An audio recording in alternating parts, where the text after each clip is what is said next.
মা না থাকলে তো আজকে এখানে আসতেই পারতাম না। বলে শেষ করতে পারবো না, স্টিল আমি আম্মার উপরেই ডিপেন্ডেবল। মাকে তো বলে শেষ করা যাবে না। আম্মা ছোটবেলা থেকে যেভাবে সাপোর্ট করেন, পাশে থাকেন, আমার মনে হয়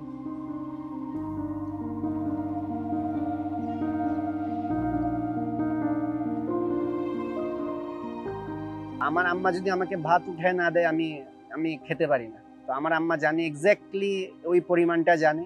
ছোটবেলা থেকে আমাদেরকে অনেক কষ্ট করে আম্মা বড় করছে।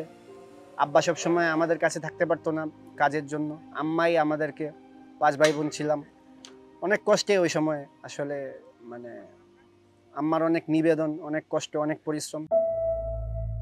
আম্মা সবসময় আসলে সামনে আসে না, বাট পিছন থেকে অনেক সাপোর্টিভ এবং প্রত্যেকটা সময় সাপোর্ট করেন। বিশেষ করে যখন খারাপ সময়টা গেছে, ডিফিকাল্ট ছিল আম্মার জন্য, বাট এখন ভালো যাচ্ছে এবং আম্মা খুবই খুশি।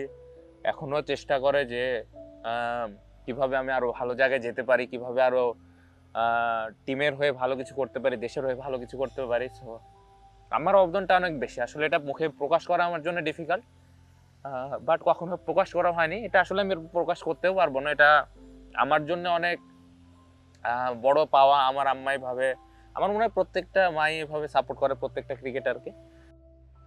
মা, তুমি আমার জন্য যতটুকু করেছো, এটা আমি যতদিন বেঁচে আছি, এটা আমার সারাটা জীবন আমার কাছে, আমার মনের ভিতরেই থেকে যাবে। এবং এটাই আমার, তোমার এই কষ্টগুলোই আমার সবসময় ইন্সপায়ার দেয়।